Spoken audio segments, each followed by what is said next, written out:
তুমি কি জানো, আল্লাহর উপর সত্যিকারের ভরসা করলে এমন সাহায্য আসে যেটা তুমি কখনো কল্পনাও করতে পারো না।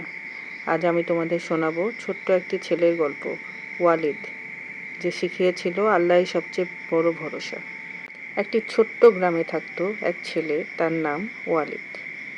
তার পরিবার খুবই গরিব ছিল, অনেক সময় খাবারও ঠিক মতো জুটত না তাদের। তার মা তাকে সবসময় বলতেন, বাবা, আল্লাহ কখনো তার বান্দাকে ছেড়ে যায় না। একদিন গ্রামে ভয়াবহ দুর্ভিক্ষ হলো। চারদিকে খাবারের অভাব, মানুষের কষ্ট দিন দিন বাড়ছে। ওয়ালিদের ঘরেও খাবার শেষ হয়ে গেল। তার মা খুব চিন্তায় পড়ে এলেন, কিন্তু ওয়ালিদ শান্ত ছিলেন। সে বলল, আম্মা, আপনি চিন্তা করবেন না, আল্লাহ আমাদের দেখবেন। পরদিন সকালে ওয়ালিদ নদীর দিকে গেল পানি আনতে। হঠাৎ সে দেখতে পেল নদীর পাশে এক ব্যাগ খাবার পড়ে আছে। সে আশ্চর্য হয়ে গেল, কেউ নেই আশেপাশে। সে বুঝল এটা আল্লাহর পক্ষ থেকে সাহায্য। ওয়ালিদ খাবার নিয়ে বাড়ি ফিরে এলো।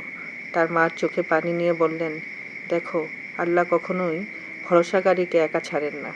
এই গল্প আমাদের শেখায়, আল্লাহর উপর ভরসা কখনো বিফলে যায় না। কঠিন সময়েও আশা হারানো যাবে না। সাহায্য সবসময় আল্লাহর পক্ষ থেকে আসে, সময় মতো।